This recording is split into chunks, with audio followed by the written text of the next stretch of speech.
Are you Matthew Aldridge? I'm the attorney of fact for Matthew Aldridge. You were what? The attorney of fact. Attorney what? Of fact. Attorney of fact. And what does that mean? You know, his authorization to do legal representation. Are you a licensed attorney? No, I'm simply an attorney of fact. Okay. And does that mean you have a power of attorney? What is your name? What is your name?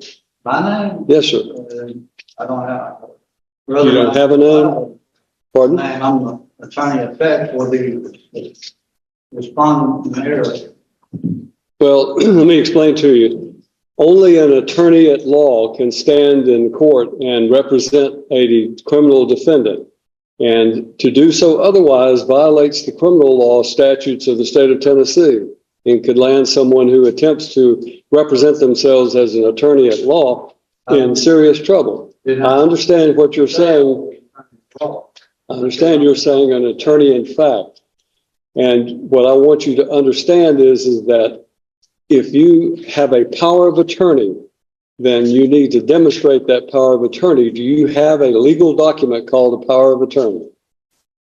No, I do not at this time. Okay.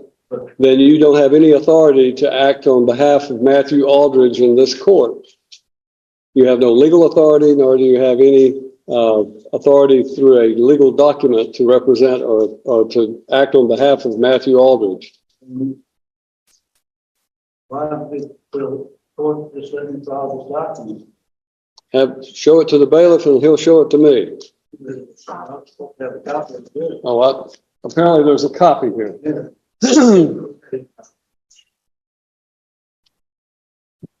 All right. This is in the state of Tennessee of Cheatham County and Chancery Court, which is filed in the wrong county because in the wrong court, because this is circuit court. You just be quiet. You go to the courthouse, it comes up.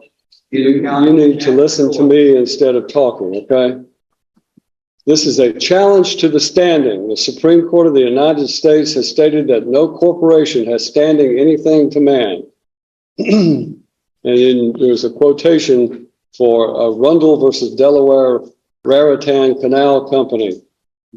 And then it said, as well as it being a maximum of law, citing certain Latin phrases, dissimilar things ought not to be joined by a definition of Black's Law Dictionary. So the respondent in error requires that the state of Tennessee Incorporated and Cheatham County Chancery Court prove their standing to proceed against a man in any court of law. You have 15 calendar days to prove your standing or forever yield to estoppel, waiver, and fraud, and cease and desist this proceeding immediately. More time is available if requested. And then this was signed by Matthew O'Neill Aldridge. Is that your signature? That's the respondent in error signature. All right. Well, I find that Matthew Neal Aldridge has failed to appear personally in this court for the plea day on his case, which is set for trial tomorrow.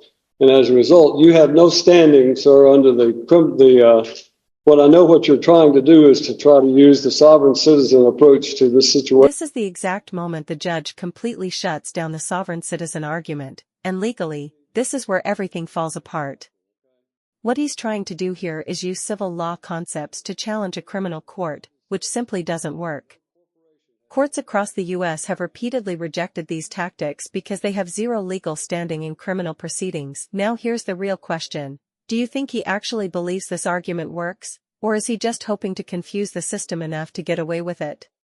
And I'm simply telling you that you do not have the right to represent Matthew Neal Aldridge. If you are in fact Matthew Neal Aldridge, then you need to say so and stop this nonsense, because that what you're attempting to do has no legal effect. You cannot challenge the criminal law or the jurisdiction of this court by simply filing some legal mumbo jumbo having to do with civil litigation. That has civil litigation in it. It is not a criminal case that you have cited. So it has no effect on this court regarding the criminal statutes of this court. This court is empowered under the Constitution of the United States of America and the Constitution of the state of Tennessee and by the duly elected citizens of Cheatham County to empower and enforce the laws of the state of Tennessee. And that is what I'm going to do regarding Matthew Lynn Aldridge. Mr. Aldridge is set for today to appear in court personally on what we call our last plea day before his trial date tomorrow. Question. Is that an article 3 trial? To what? Will that be an article 3 trial? A trial by jury with jury? It would be a trial by jury. Certainly it would be. But I don't know who you are.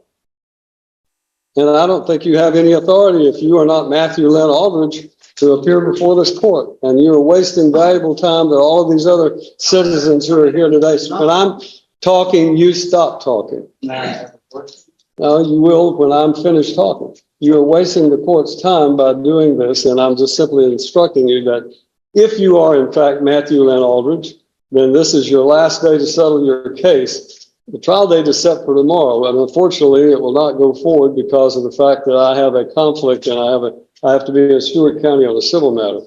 So we're going to assign a new trial date for Matthew Lynn Aldridge. Now, is there a possible the jury warrants? I'm going to put a notice up there for tonight. If we don't need you tomorrow, but we need you on February the But to Matthew Aldridge and the individual standing before me, whose name must not be uttered, then we will set a July 15th trial date for Mr. Aldridge.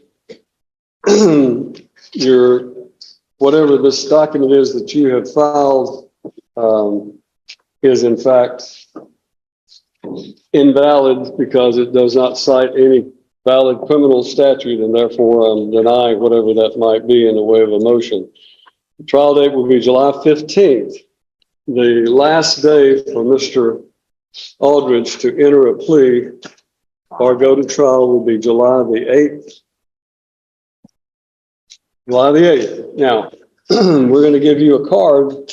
If you are in fact Matthew Aldridge and you're just playing games with the court regarding this nonsense that you filed, then you may get this card and you may go on about your business. If you are not Matthew Aldridge, then I would suggest to you, you relay to Mr. Aldridge that he must appear on July the 8th or a bond revocation will take place and his case will be will take place with him in jail, incarcerated on the 15th. That's the judgment of the court. You need to take your piece of paper and go on about your business.